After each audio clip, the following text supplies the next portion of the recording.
un nouvel épisode de temps additionnel, une nouvelle affiche de Ligue des Champions traitée en ce jour pour cette rencontre entre le FC Porto et l'Olympique de Marseille. L'Olympique de Marseille qui nous avait laissé sur une très mauvaise note face à Manchester City en Ligue des Champions. On aura l'occasion d'en reparler et également de parler du FC Porto lors de ce podcast. Et avec moi pour en parler aujourd'hui, j'ai la chance d'avoir deux très beaux invités. En effet, j'ai la personne de J. Christ avec moi. Salut à toi. Salut Quentin, salut à tous. Donc, on peut faire ton résumé en vitesse. Membre de l'équipe des libéraux, membre d'Esprit Madridista, l'homme de Sports Content, très clairement. Ouais, en gros, je suis ton patron, quoi. Voilà, non, mais on peut le dire, même si je te préfère à Brice, on peut le dire, ça aussi. Ah, ben, on va voir au cours de cet épisode ce qu'on a, même si on a en commun l'Olympique de Marseille. Tout à fait. Mais voilà, non, c'est vrai que là, c'est un vrai plaisir de venir sur cette émission. Et ce sera aussi un plaisir de discuter avec encore un nouveau membre d'une communauté assez importante. Oui. Comme celle de Porto, et pour parler de la Champions League, parce qu'il y a pas mal de choses à dire sur ce match. Et bien justement, pour parler du FC Porto, on a la chance d'accueillir le CM de Porto France. C'est Julio. Salut à toi, Julio. Salut les gars. Donc Julio, supporter du FC Porto depuis combien d'années maintenant? Depuis toujours, depuis 20 ans. Depuis 20 ans. Bah, écoute, c'est super. Et puis merci à toi de venir dans cette émission. On espère que tu vas nous apprendre sur ce club, même si on sait qu'il y a une grosse communauté un peu de supporters portugais, donc que ce soit de Porto ou même d'autres clubs, mais Porto plus particulièrement. On va commencer par ce qui se passe un peu à Porto en ce moment. Le début de saison de Porto a été plus ou moins intéressant, même si le dernier match a laissé quelques amertumes. Tu vas nous en parler, je pense, Julio. Qu'est-ce que tu peux nous dire sur ce début de saison, que ce soit en Ligue des Champions ou en championnat de la part du FC Porto? C'est un début de saison compliqué. On est potentiellement déjà à 8 points du leader en championnat, si Benfica s'impose demain. Donc c'est dur comme début de saison quand on est champion en titre d'aussi mal commencer. Après ça s'est un peu mieux passé en Ligue des Champions parce que bon on perd contre Manchester City, mais bon ça c'est compliqué à aller vaincre chez eux. Et après on bat l'Olympiakos à la maison. En plus on produit un bon jeu, on fait un bon match, donc plutôt satisfaisant pour le reste de cette phase de groupe. Après voilà c'est un début en dents de scie et on va essayer de se rattraper dans les prochains matchs. Alors on a pour habitude dans cette émission de parler de la dernière rencontre des deux équipes. On va commencer par celle du FC Porto et cette défaite 3-2 en championnat. Qu'est-ce que tu peux nous dire de cette rencontre pour ceux qui ne l'auraient pas forcément vu? De quel visage a montré le FC Porto à quelques jours de ce match face à l'Olympique de Marseille?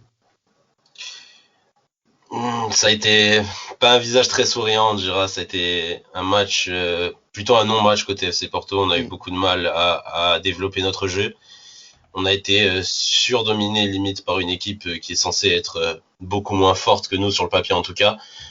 On n'avait pas, en plus notre capitaine n'était pas là, Pep avait été mis au repos justement en vue de ce match face à l'Olympique de Marseille. Donc on a eu beaucoup de mal et on a subi les conséquences du manque de jeu total du FC Porto lors de cette rencontre. Alors, je me suis permis, en préparation de cette émission, de regarder un petit peu ton compte Twitter, Julio, et tu soulignes justement cette absence de Pep. Tu trouves qu'il y a un visage sans Pep et avec Pep pour le FC Porto? Oui, parce que, mis à part l'apport qu'il a sur le terrain, qui est bien évidemment exceptionnel pour un joueur comme lui, on le connaît très bien, il a déjà tout prouvé, il a gagné 3 Ligues des Champions, un Euro avec le Portugal, etc. Donc on sait que c'est un patron, que ça soit sur le terrain et aussi hors du terrain. Et je pense que le fait qu'il soit pas là face à cette équipe de passe frail, ça nous a désavantagé parce que même son âme de leader n'étant pas sur le terrain, il y avait pas quelqu'un pour autant motiver les troupes comme le fait lui à chaque match. Alors, en tant que leader, bien sûr, Pep fait office, a ce rôle naturellement, je pense, de part de sa carrière. Mais si tu avais des joueurs à nous citer côté Porto qu'on pourrait découvrir lors de ce match face à l'OM, en tant que public français, tu conseillerais d'attirer notre œil sur quel joueur en particulier? Il y a plusieurs petits joueurs qu'il faut observer quand même. Je pense notamment commencer par le gardien. Augustin Marchesín qui est très important depuis ce début de saison. Je pense que si on prend 10 points sur ses premières journées en championnat, c'est aussi grâce à lui parce que il est impérial dans ses buts et il a quand même sauvé Porto de pas mal de déroutes. Et après, en défense, c'est assez compliqué, mis à part Pep, parce que bon, on a perdu Alex Telles aussi. Et quand tu perds un joueur de cette importance qui part à Manchester United à 24 ou 48 heures de la fin du mercato, c'est compliqué de le remplacer. Ah oui. Vu l'importance qu'il avait dans cet effectif, pareil au milieu de terrain, tu perds Danilo Pereira qui s'engage au PSG, c'est compliqué aussi à remplacer, c'était le capitaine, etc. Après, c'est plus offensivement qu'il va falloir faire, je pense, attention côté marseillais sur les ailes avec Jesus Corona et Luis Diaz qui peuvent être très tranchants si on leur laisse un peu trop d'espace. Et Dieu sait qu'il y a des interrogations côté marseillais sur ses ailes. Alors justement, Gilles Christ, on avait très envie de voir l'Olympique de Marseille se rattraper ce week-end face à Lens. Et malheureusement, le match a été reporté pour cause de Covid-19, trop important dans l'effectif lensois. On va quand même parler de ce match face à Manchester City, qui a été pas mal critiqué par la presse et par l'opinion publique en général. Toi, en tant que soutien pour les Phocéens, qu'est-ce que tu as pu penser de cette rencontre? Et s'il y avait des responsables à donner, tu nommerais qui? Parce que je pense qu'il y en a. Oui, il y en a pas mal. Mais surtout, comme on va être dans l'état d'esprit de beaucoup de supporters de l'Olympique de Marseille, le match contre City est un manque de respect pour les supporters de l'Olympique de Marseille, pour l'institution Olympique de Marseille et pour même l'ego même des propres joueurs qui ont joué ce match-là. Donc c'est vrai que là, la responsabilité, elle serait du côté de l'entraîneur, qui a fait un choix j'allais dire, pas de copier, même de plagier euh, l'équipe lyonnaise qui s'est imposée contre City et aussi de copier le style de certaines équipes qui ont joué en première ligue contre Manchester City. Mais quand vous n'avez pas les joueurs qui ont les qualités pour pouvoir le faire, et ben du coup, si vous jouez à contre-emploi et vous n'avez pas d'occasion, vous ne produisez rien et en plus vous faites des erreurs. Et les Anglais se sont promenés sur la cité phocéenne. Et ils l'ont montré sur les réseaux sociaux ils sont venus prendre 3 points tranquillement. Et ça, c'est pas normal que Marseille, qui attendait la Ligue des Champions depuis 7 ans maintenant, ait ce comportement. Surtout dans un vélodrome, même s'il est vide, il est à huis clos, il y a eu des supporters quand même qui se sont déplacés pour accompagner le bus de l'OM vers le vélodrome, pour montrer quand même qu'il y a toujours cette ferveur-là et qu'il y a des gens qui sont derrière eux. Et par rapport à ça, tous ces choix qu'il y a pu avoir avec une défense expérimentale, un milieu de terrain expérimental et une attaque expérimentale, parce que Radonjić, joueur bête comme il est, ben, du coup, on a essayé de faire enchaîner les courses et tout, etc. Mais je suis désolé, ça ne fonctionne pas, parce que vous n'avez pas les joueurs pour ça. Et moi, je suis très surpris, par exemple, par rapport à cette rencontre, qu'un joueur comme Valère Germain, qui sait faire des appels, qui sait prendre la profondeur, qui est plus intelligent qu'un joueur comme Radonjić, n'ait pas fait la paire avec Thauvin s'il fallait faire justement une paire en attaque. Et là, c'est pour ça que pour ce match-là, il y a beaucoup de choses à faire pardonner. Et la réaction doit être immédiate, même si c'est contre une belle équipe de Porto, même si elle a perdu la semaine passée. Il faut réagir, parce que même si on perd contre une équipe qui est supérieure, au moins il faut mouiller le maillot. Alors justement, cette frilosité pouvait avoir des aspects de prise de risque, puisque AVB alignait un dispositif qui n'avait vraiment jamais fait pendant son mandat avec les Phocéens. Mais tu l'as dit, il y a eu des erreurs au niveau des choix, je pense. Tu parlais de Radonjić. Moi, je trouve que les 2 pointes n'étaient pas forcément une bonne solution, du moins dans le dispositif qui a été mis en place. Le 4-4-2 fonctionnait très bien. Pourquoi jouer la carte de la frilosité et attendre derrière, sachant que tu n'as pas les joueurs pour, alors que tu as des joueurs qui savent se projeter vers l'avant, qui peuvent peut-être faire quelque chose et les aligner dans ce sens-là. Moi, je ne comprends pas, par exemple, le choix de ne pas aligner justement Michael Cuisance depuis 2 matchs en Ligue des Champions, alors qu'il a démontré des facilités à dicter le jeu a dicté le jeu devant sur ces matchs, ces 2 premiers matchs en Ligue 1, même si le match face à Lorient était légèrement plus compliqué, mais c'était pas forcément sa faute. Après, voilà, Radonjic en pointe. Il a déjà qu'il a du mal sur une aile, le pauvre. Si on le met en pointe et qu'il a du mal à partir devant, alors à sa décharge, il a eu la seule frappe cadrée du match pour l'OM. Non, même s'il y en a une deuxième, mais bon, on va dire qu'il a eu la frappe la plus dangereuse du match pour l'Olympique de Marseille, et encore, c'est qu'on peut parler de danger. Mais je pense qu'il y avait beaucoup mieux à faire. Un joueur comme Luis Enrique, si tu veux vraiment prendre des risques, essaye de le lancer sur ce genre de match. Il a montré en 10 minutes, c'était le match au Vélodrome face à l'avant-dernier match au Vélodrome, c'était contre Bordeaux. Voilà, Bordeaux. Tout à fait. Contre Bordeaux, voilà, victoire 3-1. Il avait montré de belles choses pendant son entrée en jeu. Pourquoi pas le tester? C'est bête à dire, mais contre un match, et on avait parlé avec Maxime d'Ultimo Diez lors du précédent épisode, prends des risques. Et justement, je trouve que ce genre de risque face à une équipe comme City, tu sais que tu vas prendre cher de toute façon. Donc pourquoi ne pas prendre de risques? Est-ce que tu comprends cette réaction de la part d'AVB? Et d'ailleurs, j'aimerais qu'on revienne un petit peu sur lui, parce que il n'a pas été très coopératif avec la presse lors de cette fin de match. Ah oui, mais en plus, c'est vrai que là, il était un peu tendu ces derniers jours. Il a dit voilà, des choses disant que oui, comme Marseille n'a pas l'argent, ils n'ont pas forcément les moyens d'avoir Guardiola et ses choix, et qu'on doit se contenter de lui.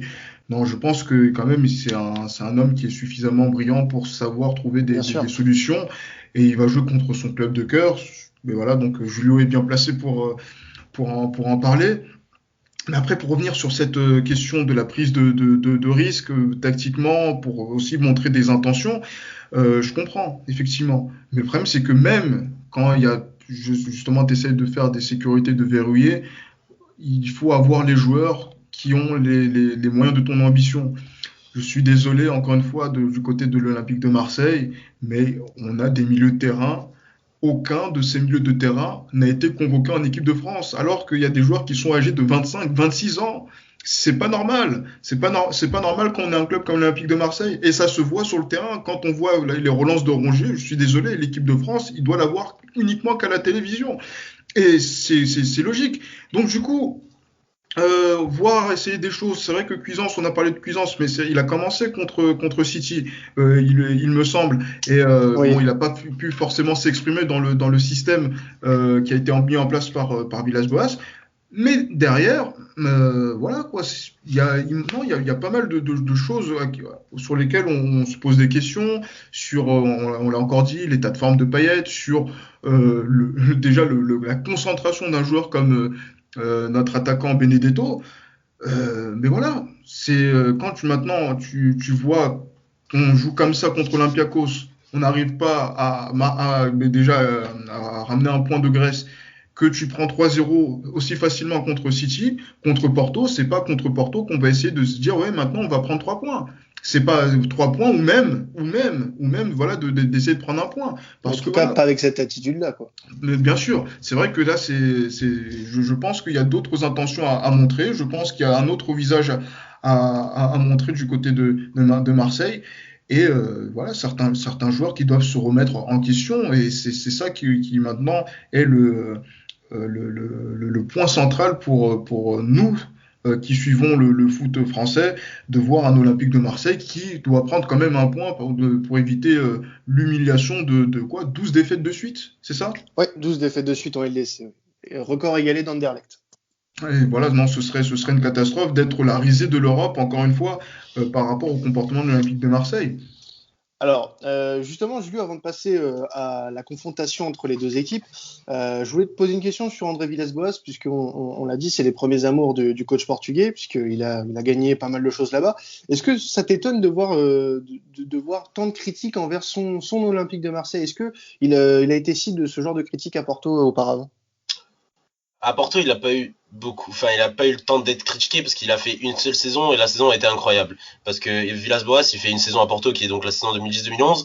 Il finit un championnat portugais invaincu. Il a perdu aucun match en championnat. Il prend la Ligue Europa aussi sur le passage. et la Coupe du Portugal. Du coup, il fait une telle saison que il y a aucun supporter tu verras aucun supporter du FC Porto le critiquer, en tout cas sur son passage du côté de Porto. Après, c'est sûr que ça a été plus compliqué derrière quand il est parti à Chelsea, après Tottenham, etc.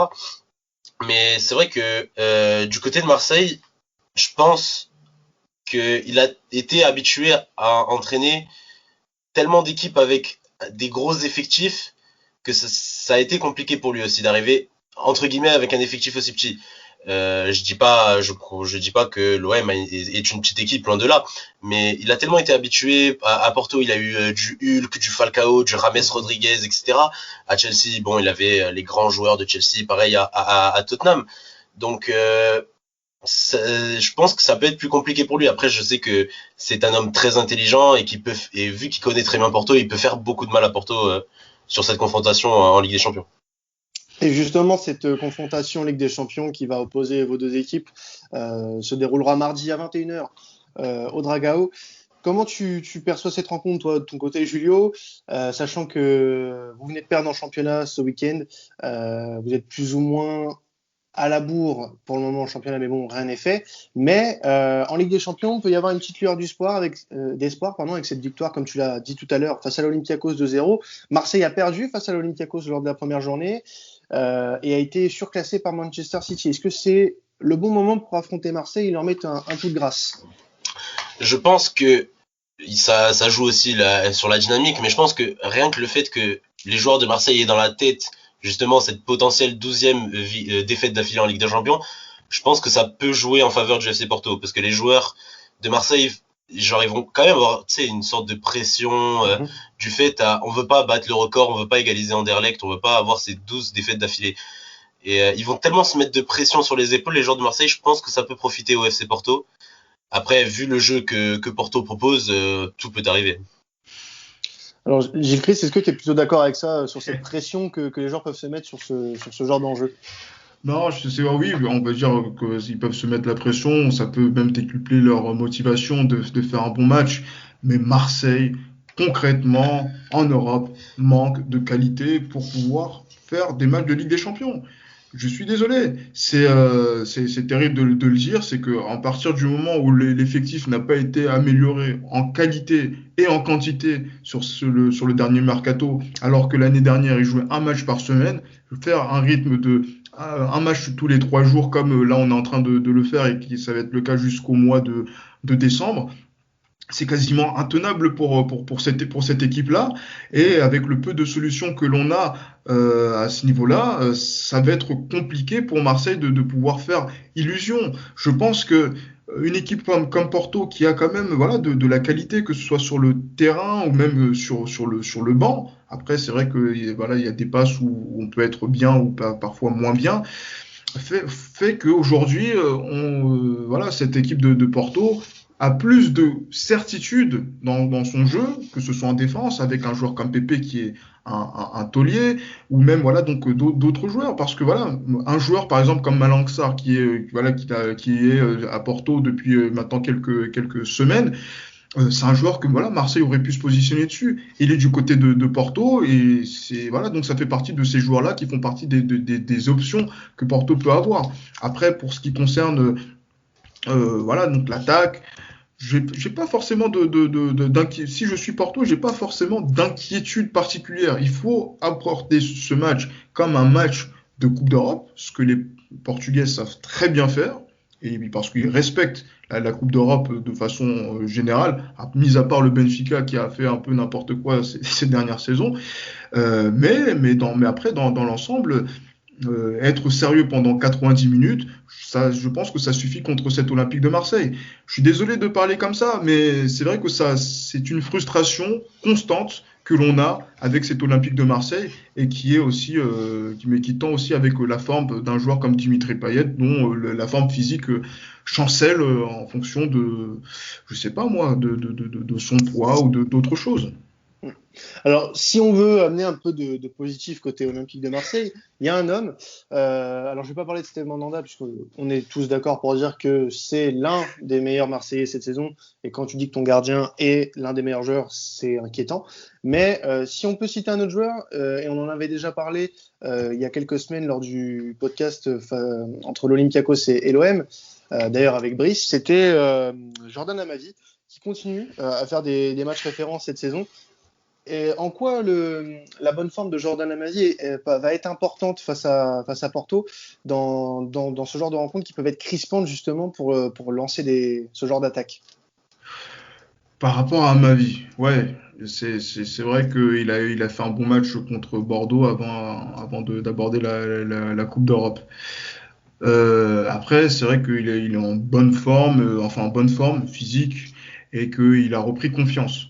Mais après, on connaît à ma vie une erreur, c'est vite Ouais, réglé. Une erreur qu'il peut faire. Voilà, donc il y a eu but contre Olympiakos. Et tout à après, fait. encore une fois, la seule chose qu'il sait aussi très bien faire, c'est aussi faire une faute, prendre un carton, aller se replacer.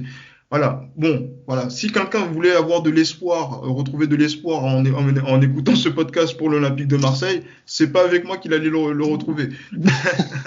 Bon, t'es, Mais t'es bon, mais beaucoup après, voilà. moins, t'es Oui. beaucoup moins optimiste que les deux prédécesseurs, mais Mais, même si mais c'était c'est pas très, normal. même si C'est c'était pas normal qu'il très soit optimiste, optimiste. hein.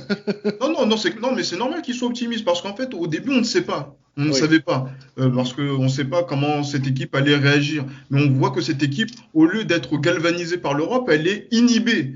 À partir de ce moment-là, qu'est-ce que tu veux qu'on fasse? Le football, c'est pas de la magie. Donc du coup, mais c'est vrai que quand on parle, voilà, donc d'Amavi, après voilà quoi, j'ai envie de voir aussi Boubacar Kamara qui fait partie de ces joueurs qui sortent un petit peu la tête de l'eau et qui ouais. ont potentiellement ce niveau international qui peuvent atteindre. Et là, oui, effectivement, voilà, c'est le type de joueur que j'ai envie de surveiller et qui peuvent montrer un beau visage du côté voilà, donc du stade d'Ouedraogo pour cette rencontre.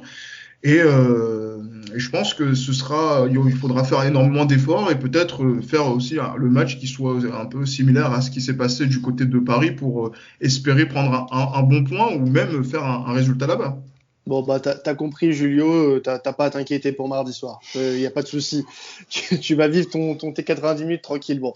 Mais justement, de ton côté, Julio, s'il y avait un Marseillais que tu redouterais pour ce match, ce serait lequel et pourquoi, justement? Euh, je pense que typiquement un Florian Thauvin peut faire très mal. Ouais. On sait que il est capable, c'est un joueur très intelligent, qu'il est capable d'éclairs de génie à tout moment.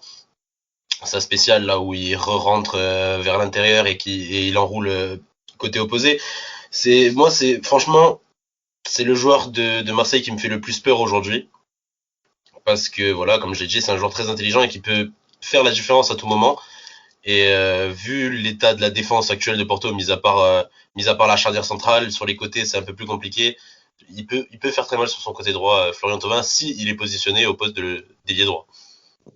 Vos aspirations en Ligue des Champions, là concrètement après cette victoire face à Olympiakos, on disait au début lors de ce tirage au sort pour l'Olympique de Marseille que s'il y avait une deuxième place à jouer sur le papier, ce serait entre entre l'Olympique de Marseille et le FC Porto. Aujourd'hui, au vu de ce qui se passe, l'Olympique de Marseille semble trop éloigné de ses concurrents et l'Olympiakos semble le concurrent le plus direct du FC Porto. Mais est-ce que tu es inquiété pour la qualification pour le prochain tour ou tu es plutôt serein? C'est mitigé, je pense que on a les capacités et on a l'effectif pour aller chercher cette seconde place. Après, c'est notre objectif. En dessous, ça serait dur. Après, on sait que au tirage, on avait dit que la deuxième place qualificative allait se jouer entre ces trois équipes. Et Mm-hmm. il y aura qu'un seul grand perdant parce que bon, celui qui finit troisième, il sera quand même en Coupe d'Europe en Bien février. sûr. Donc il y aura un grand perdant dans ces trois équipes. Et pour moi, Porto ne sera pas ce grand perdant. Porto a les capacités pour aller chercher cette deuxième place, mais au pire des cas, finira troisième. Je vois pas Porto se faire éliminer en phase de poule. dès la phase de poule. Alors, on est d'accord là, donc Porto part avec quand même une longueur d'avance sur ses concurrents, mais cette double confrontation, parce qu'on est entre la 3e et la 4e journée, va être très importante puisque les deux équipes vont s'affronter quasiment coup sur coup. Il va y avoir une trêve internationale dans ce milieu de mois de novembre, mais après cette trêve, on va avoir un nouveau match entre Marseille et Porto.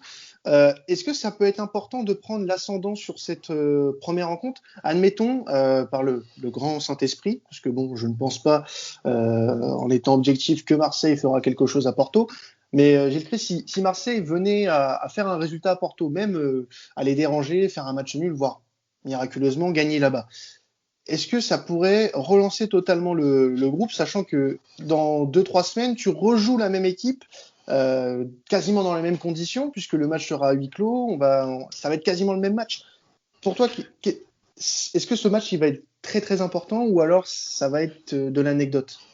Non, en Coupe d'Europe, quand tu es en Ligue des Champions en phase de poule, il y a si peu de matchs qu'aucun match ne peut être anecdotique.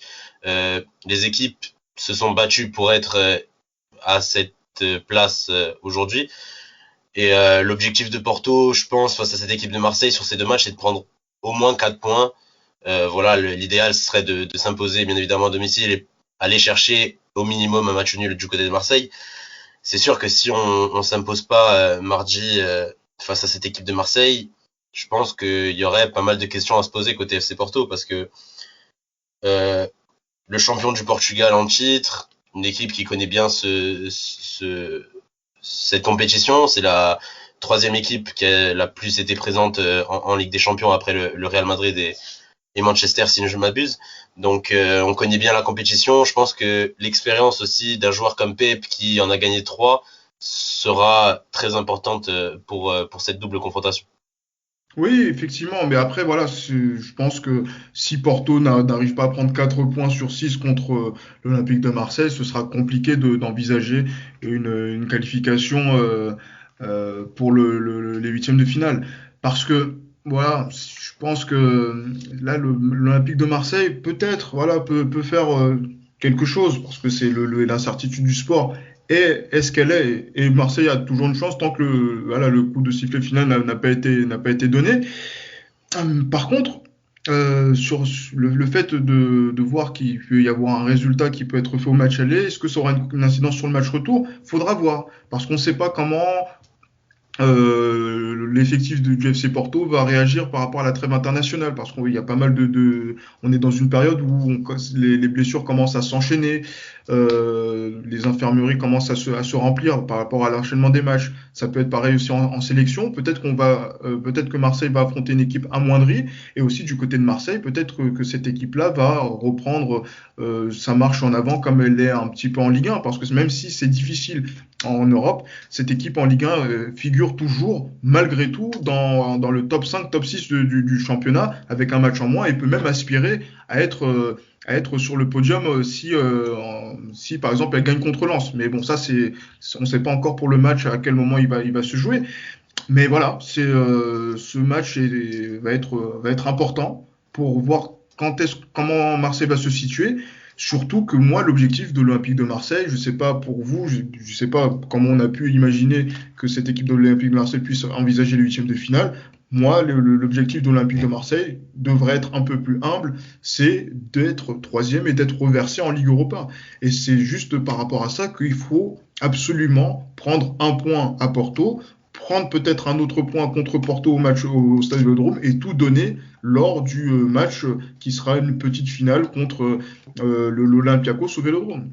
Donc Marseille qui aura 2 matchs importants à jouer d'affilée, le match au Vélodrome face à Porto lors de la 4e journée et la 5e journée face à l'Olympiakos, qui seront des matchs très très importants pour la suite de la saison des joueurs de Villas-Boas. Alors, avant de passer au Paris, petite anecdote historique sur la confrontation Porto-Marseille. La dernière fois que vos deux équipes se sont affrontées, monsieur, est-ce que vous vous souvenez quand c'était? Alors, en compétition officielle, j'entends bien. En 2004 2007. Ah oui, 2007, ouais. oui, tout à fait. 2007 avec et victoire 2-1. Ouais, victoire 2-1 du FC Porto. En fait, pour l'anecdote, je connais cette date parce que mon père était parti voir le match. C'est pour ça que, et en plus, j'ai l'écharpe juste derrière moi du match Marseille-Porto. Donc t'as à moitié triché. Non, j'ai juste la date en tête tout le temps. Parce que je la vois tous les jours, l'écharpe. Alors oui, en effet, il y avait Tariq Sektiwi qui avait ouvert le score pour Porto, un but de Lisandro Lopez aussi, sur une passe de Quaresma, et puis Mamadou Niang avait égalisé en tout début de seconde période pour les Marseillais. À l'époque, Marseille était dans le groupe de Liverpool aussi et du Beşiktaş. Marseille avait fini 3e de ce groupe avant de finir en 16e de finale cette année-là, si je me trompe pas, pardon, de cette saison 2007-2008. En tout cas, c'était la dernière confrontation. Ça faisait 13 ans que les Lisboètes que les joueurs de Porto et les joueurs de l'Olympique de Marseille ne s'étaient pas affrontés. Il y avait une petite confrontation en 2013 en amical avec une victoire large de Porto 3-0, mais plus de compétition officielle depuis. Alors, on va passer les amis, au pari sur cette rencontre. Alors, on aimerait être un peu plus positif que lors du podcast entre City et Marseille. On avait prédit une victoire de City, bien sûr, on ne s'est pas trompé. Je pense qu'on ne mettait pas non plus sa main à couper sur cette rencontre. Mais on peut peut-être entrevoir un espoir, même si l'Olympique de Marseille ne nous montre pas forcément ces derniers temps, avec un Marseille ou nul, ça peut être à tenter. Marseille ou nul qui est à 1,98. Donc c'est quelque chose qui peut être tenté. De ton côté, Gilles Christ, qu'est-ce que tu nous donnerais comme prono? Moi, franchement, la cote de Porto, je crois qu'il est au jour à cette heure-ci à 1,82 est plutôt intéressante. Donc, du coup, voilà, je jouerais plutôt sur Porto. Mais après, je me dis que, par exemple, après, ce serait plutôt un pronostic qui serait plus lié à un match nul en première mi-temps et une victoire de Porto en deuxième, qui me semble être un peu plus audacieuse pour voir ce que ça pourrait donner. Et de ton côté, Julio, ça serait quoi ton pronostic sur cette rencontre? Je pense que ce sera une victoire de Porto. Je pense que sur les mêmes bases que face à l'Olympiakos, un petit 2-0 pour ce match. Petit 2-0 pour le FC Porto. Et ben on verra ça lors de cette rencontre. Et puis, si vous aviez des buteurs à nous conseiller, messieurs, ça serait qui? Pas Moussa Mariga. Mariga de ton côté? Non, pas justement pas Mariga. Non, je dirais, on en a pas parlé, mais j'ai plus envie de parler de ce joueur. Pourquoi ça? C'est compliqué. Il a plus marqué depuis la deuxième journée de championnat. Ouais. Il produit plus rien dans le jeu. On l'a vu contre City. Je crois qu'il a eu une frappe dans le match et il a eu un drop alors que Porto a eu pas mal d'occasions. Même là, ce week-end, il tente aucune frappe ce week-end face à la défaite face à Passos de Ferreira et il provoque le penalty qui donne le troisième but à Passos. Donc Moussa Mariga, je pense que les supporters de Porto ne portent pas dans leur cœur, mais si je devais prédire un buteur, je dirais plutôt Luis Diaz. Il est bien en forme en ce moment et avec sa vitesse, etc., il peut faire mal à la défense marseillaise. Alors, on n'a pas encore les codes pour les buteurs au moment où on enregistre, mais on vous les donnera lors de l'annonce de ce podcast. Je pense qu'elles seront mises en ligne à ce moment-là. De ton côté, Gilles Christ, si tu avais un buteur à nous donner sur cette rencontre, que ce soit côté des joueurs portugais ou de l'Olympique de Marseille? Il faudrait qu'on commence à se réveiller, notamment pour un certain joueur qui est Florian Thauvin, qui doit montrer qu'il a le niveau d'être champion du monde. Donc du coup, j'irais sur un but de Thauvin. Ça me plairait bien de le voir montrer à l'Europe, à quelques mois de la fin de son contrat, que voilà, il a un certain niveau. Et s'il a envie, s'il n'a pas la possibilité de prolonger du côté de l'Olympique de Marseille, qu'il puisse se relancer dans un autre club qui soit quand même à la hauteur de son standing de champion du monde. Donc il faut marquer en Ligue des Champions et ça lui permettra aussi de se faire voir. Donc du coup, oui, pourquoi pas Thauvin. Très bien. Merci à vous deux, les gars. Merci à toi, Gilles Christ, qu'on peut retrouver sur le podcast des Libéraux et aussi en tant que supporter du Real Madrid sur Esprit Madridista. Il y a beaucoup à dire en ce moment sur le Real Madrid. Énorme. Il y a pas mal de choses, mais vous allez voir que dans l'épisode là qui va sortir cette semaine, en fait, on était plutôt, on va dire, bougon par rapport à comment le Real joue. Et là, on commence à avoir des petits signes d'espoir. C'est pas gagné encore, mais on va voir on espère que ça pourra continuer et qu'on verra un Real qui sera un peu plus flamboyant que ce qu'il a montré ces dernières semaines. Il y a deux anciens de Porto au Real, faut que tu fasses attention. Oui, mais justement, par rapport à ça, c'est vrai que Julio, un joueur comme Eder Militao, il y a beaucoup à dire sur lui. Bon, on refera pas l'émission là, mais Il y a Casemiro aussi.